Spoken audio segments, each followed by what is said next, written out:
No, I think it's all over. It is all over. We have just finished the Peak District 80-kilometre ultramarathon. And how are we feeling? Well, let's just say we were injured when we started the race, and that's why we were taking it quite easy. And we finished with big smiles.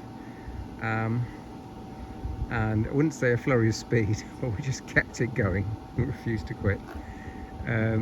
In less than 12 hours, so we're pretty pleased with that. Now, I don't know if you can see the Mr. Watch. Can we see that? Not so easily. There's lots of screens on my watch. I'm going to share them later in the associated post.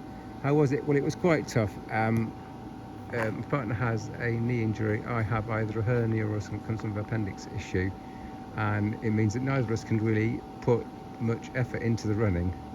There were 5 checkpoints, including this last one here, so sort of 4 on the course.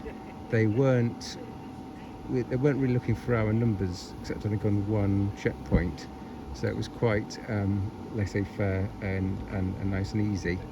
The biggest surprise of the whole event was that on the outbound and on the return 40k, it being a loop, there were 2 huge sections of which I would call a trail motorway, where the race path followed a disused railway line, which has now been, all the sleepers and rails have been removed, and it's now a cycle path. So it was quite easy to run on, but by the same token, there was no kind of stopping and moving and jiggling that you'd been on a normal trail race with all the deviations in the course. So because it was so regular, you just had no excuse but just keep plodding out the miles. So if you're kind of a hardcore trail runner, you probably really hate it.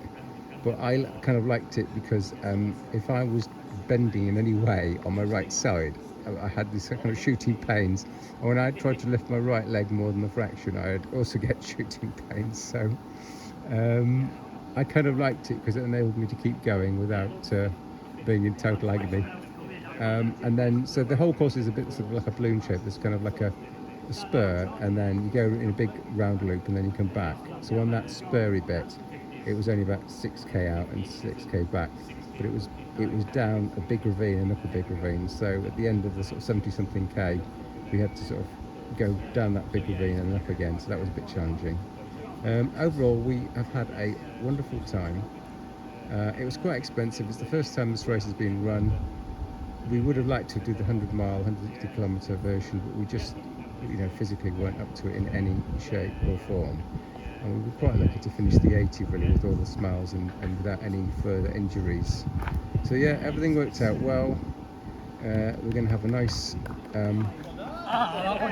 trip in the motorhome. So I'll sleep in the motorhome and shower in the motorhome, because the showers here aren't working apparently. They're only cold showers, and we don't fancy that.